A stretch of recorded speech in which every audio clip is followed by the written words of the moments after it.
Looks like she's ready to go somewhere.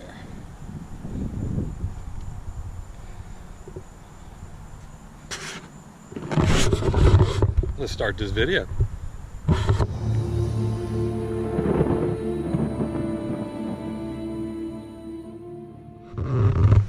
Good morning, everybody, and welcome to Into My GT Entertainment, and I am Joel.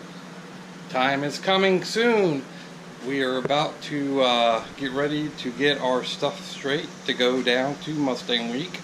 Of course, there's a hurricane not too far down, but I think she's going to leave us alone, or he is for that matter.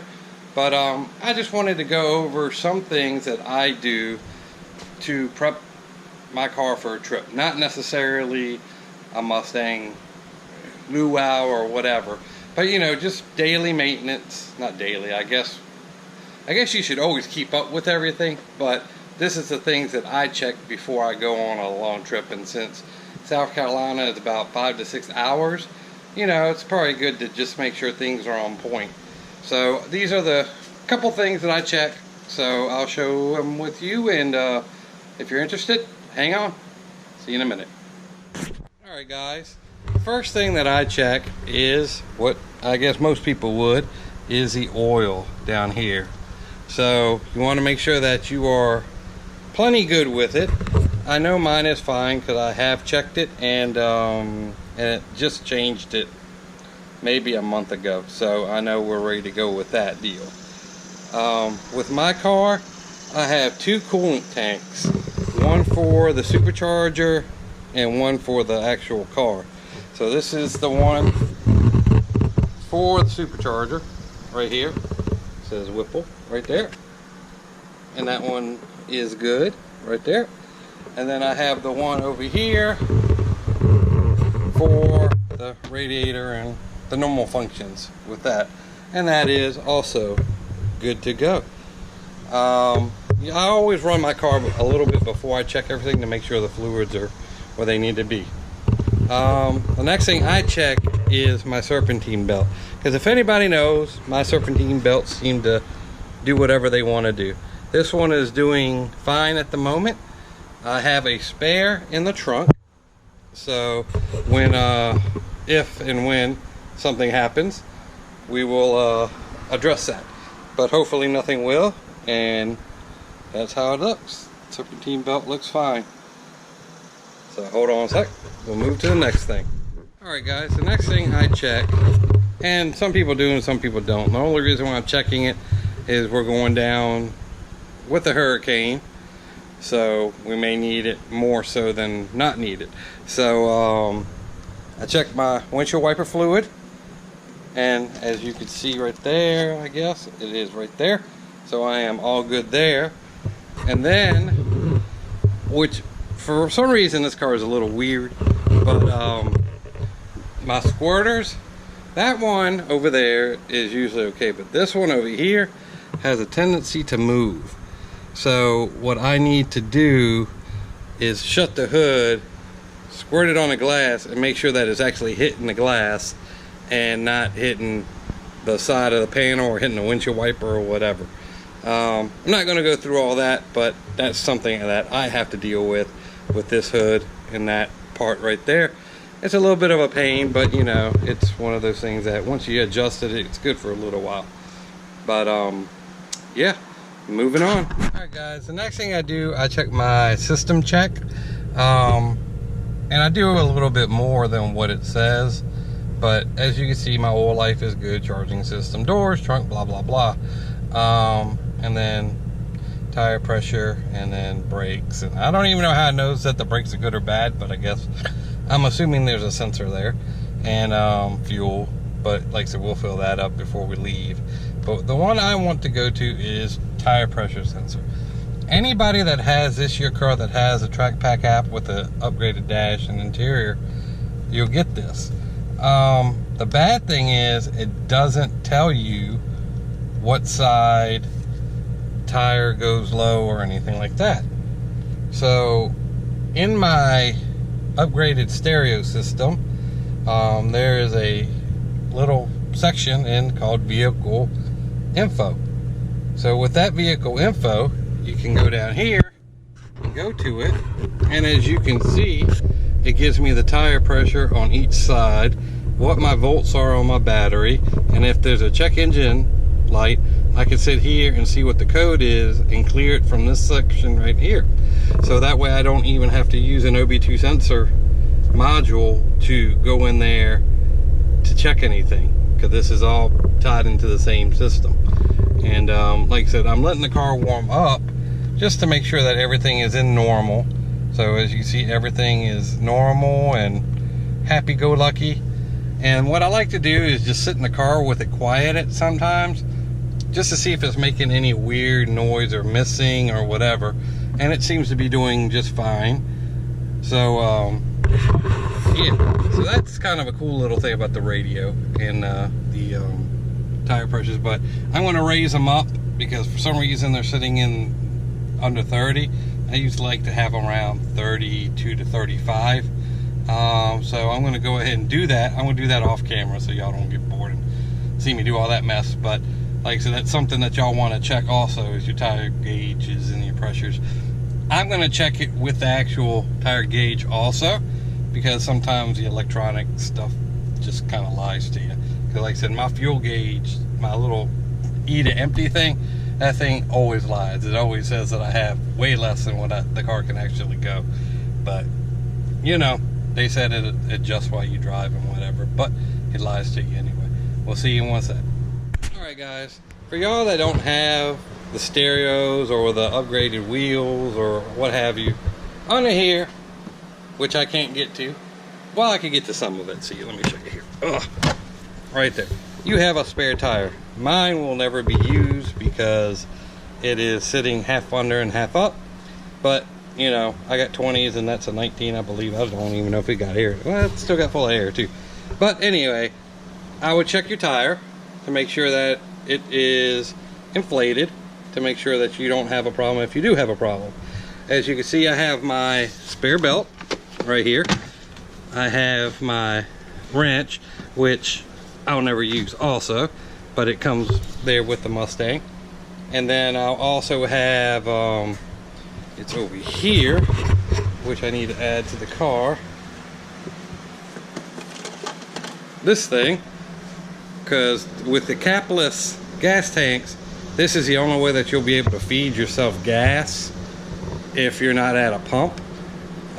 So if you're trying to run out of gas or something happens and you need to fill it up, this is the only thing that'll fit into the thing to hold the flap open to go ahead and get gas.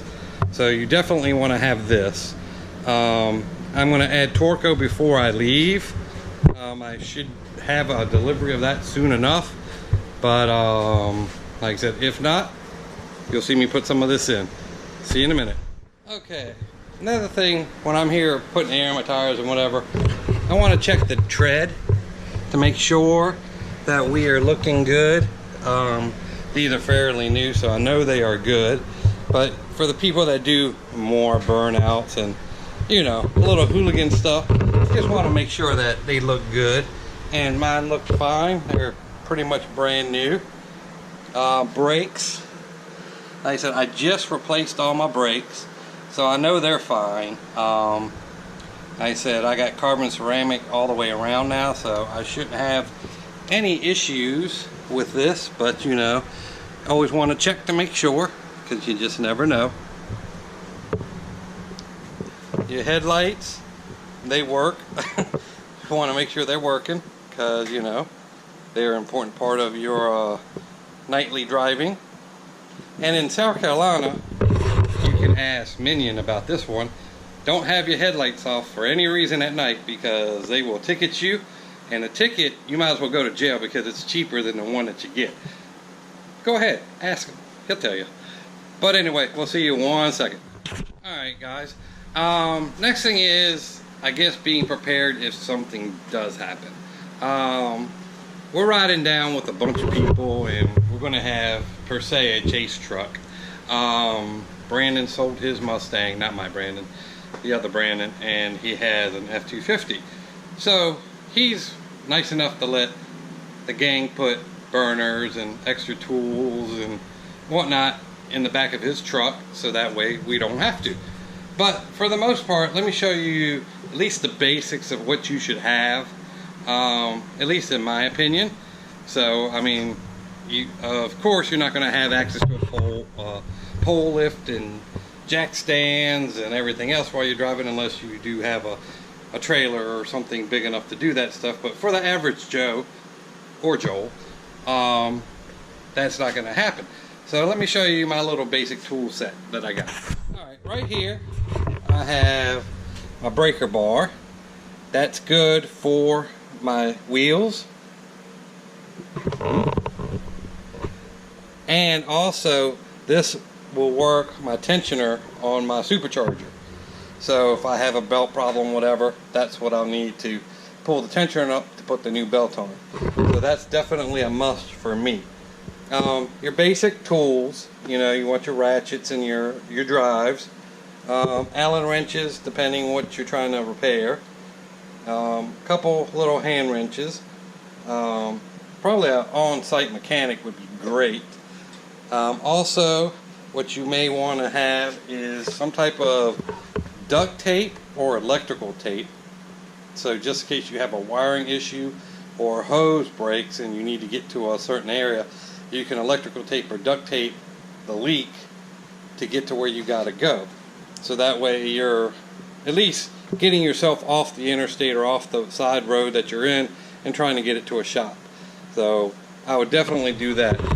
And then if you're fortunate enough to have someone in a truck or something to follow you, you know, you could put extra fuel in it, antifreeze, water, what have you that you need to have just in case something goes wrong.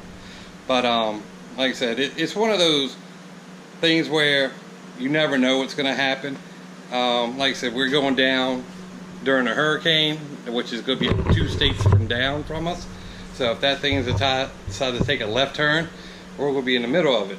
So gas stations might run out of gas, evacuations up the interstate. You don't know what's going to happen, so it's always going to be prepared.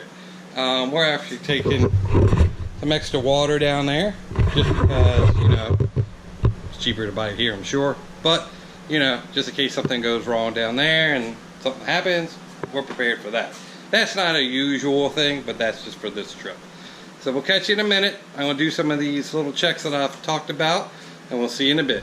And just to show y'all that I went ahead and got my tires all straight.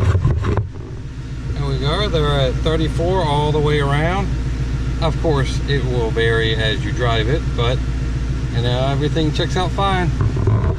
I went ahead and straightened out the window squirter, and now I'm going to go ahead and kind of clean up a little bit and then work on Pam's car. So we'll see you in a minute. Okay, my friends, let me show you another add-on that I put on the car while I was taking a little breather. I've had these for about a week or so, but I was waiting till we got closer to Mustang Week before I put them on. So I want to thank Mark Tate, so y'all can give him a hit up at Tate's Decal. I'll try to throw the thing up here somewhere. For any of your stickers, Instagrams, YouTubes, anything like that in general that you need. Let me show you what he made for me. I got my YouTube sticker,